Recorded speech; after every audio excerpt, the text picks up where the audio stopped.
Coming up on Chicago Bears Now, DJ Moore recently flew out to California and was training with new quarterback Caleb Williams. He gave some thoughts on how that went, including an interesting quote that you're not going to want to miss. Plus, are the Bears set to re-sign Yannick Ngakoue now that the NFL draft is in the books? We'll get into all of that here on today's show. But the month of April is over, which means it's a new month and a new sub-battle. We're challenging Tom Downey and the Cowboys Report in the month of May for most new subscribers. 0-0, starting fresh. Let's take down the Cowboys and that fraudulent franchise and the Cowboys Report inside the Chat Sports walls and get more subscribers this month. If you want daily Bears content for free, hit that subscribe button.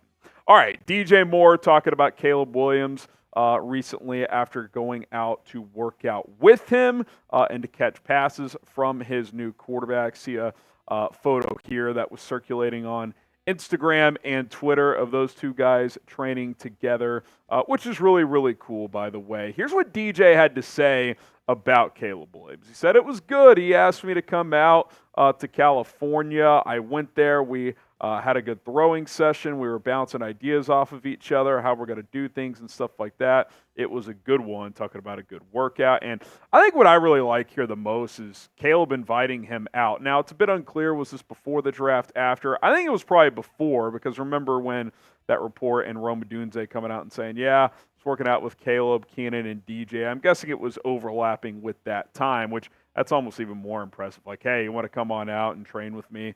That's pretty cool. And for a rookie to call out a veteran receiver of DJ status, hey, man, come catch passes with me. I like that confidence. I like that leadership from Caleb Williams. DJ went on to say this as well, and this is what caught my attention. He said the anticipation is there, talking about his throws. You can tell that he's expecting us to be open at a certain time.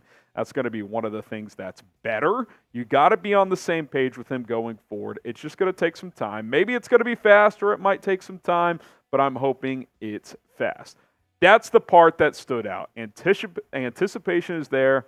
That's better. And look, I don't want to put words in anybody's mouth. I don't want to jump to conclusions, but I think he's pretty clearly talking about, hey, like this is one area that'll be better than what it was with Justin Fields. Now, DJ Moore was a strong advocate of keeping Justin Fields. He's certainly not going to, put the kid down. They have a tight relationship and all of that. But I think there's a lesson to be learned here from all of us, me included, a lot of you, everybody watching out there.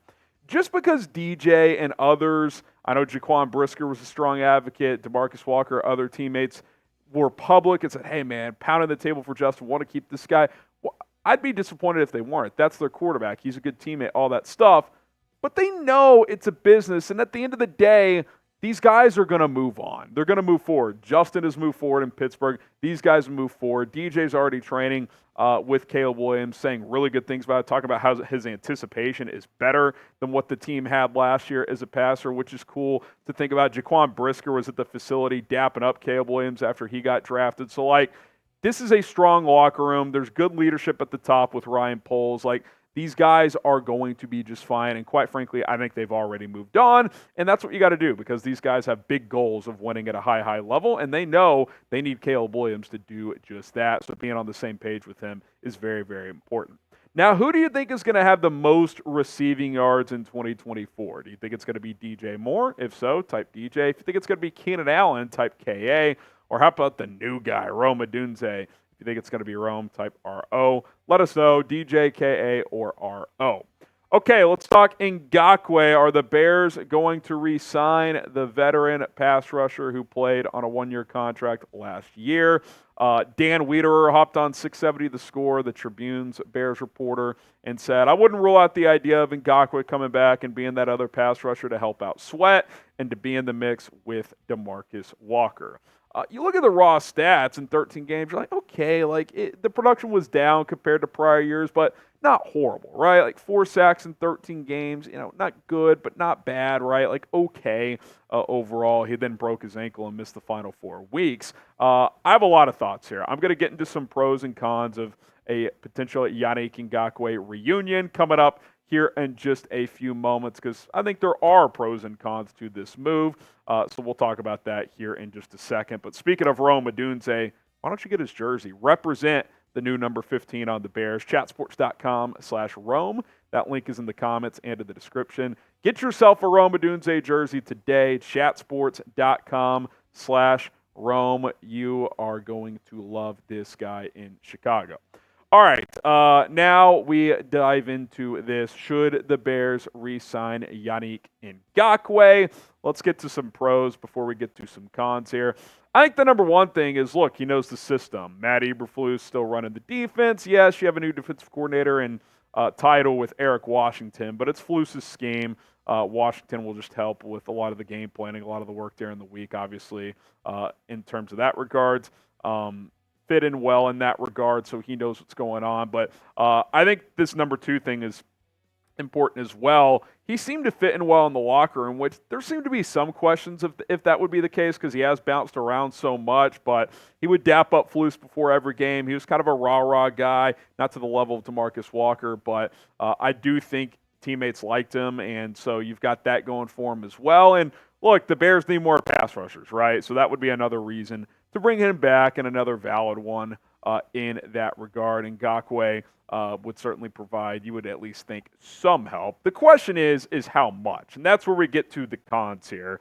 Because the advanced numbers, we showed you the raw stats, but the advanced numbers show that he struggled last season. Like, you look at his PFF grades from last year, his overall 39.9. Again, PFF, it's their own system. I'm not going to sit here and say it's the end-all, be-all, but it's certainly a way to measure some of these things. Pass rush, 47.6, not great.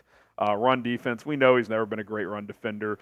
Pass rush win percentage, so basically on how many pass rush sets, how often does it get to the quarterback? 8.3% of the time he forces a pressure.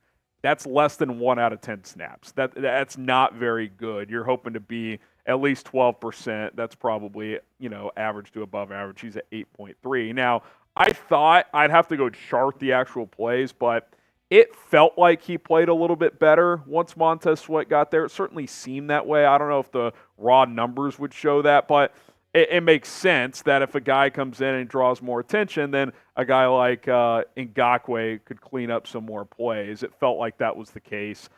In terms of how much better, again, I'd have to go chart specific numbers in that regard, but still, he certainly did not play great last year. Let's just be honest. Number two, he is recovering from a broken ankle. That feels significant. Now, sounds like he's going to be ready before training camp. That is good, but this is a guy who already looked a step slow last year, and now he's coming off a significant ankle injury. I think that's pretty notable as well. And quite frankly, I just think there's better options out there. I'm not saying Ngakoue is a horrible option. I'd be okay with it. I'll give you my final conclusion in a minute. But these four guys I would sign before Ngakoue. Calais Campbell, I think, is the clear top available player. And the nice part about him is he could play some 3-tech as well in the interior. I think Emmanuel Ogbah would be a better option. 5.5 sacks last year, graded out better overall. Carl Lawson only played in 6 games last year, but in the year prior, he was pretty good still only 30-ish years old. Jerry Hughes is an older guy, not as old as Campbell, but older, but 9 sacks 2 seasons ago, still had 3 last year, and his pass rush win rate was around that 12% number, so he was more effective. And then Ngakoue is right there. Like, again, not a bad option, but I do think there's better ones available. We know money comes into these things. The point is you still need some help, right? We're projecting that Gervon Dexter is going to take that next step. I like DeMarcus Walker as an energy guy, but he's not going to be like a 10-sack player. Not that any of those other guys are, but if you can get another 5-sack player in here, that would certainly help. A guy like Montez Sweat, who as of now, if you lined up and played a game today, I think most teams' strategy would be, okay, we're going to double Sweat, and we'll take our chances with the other 3 guys on that front 4. And we know that the Bears want to win with 4 up front. As of now, I still think you'd have to blitz a decent amount of the time.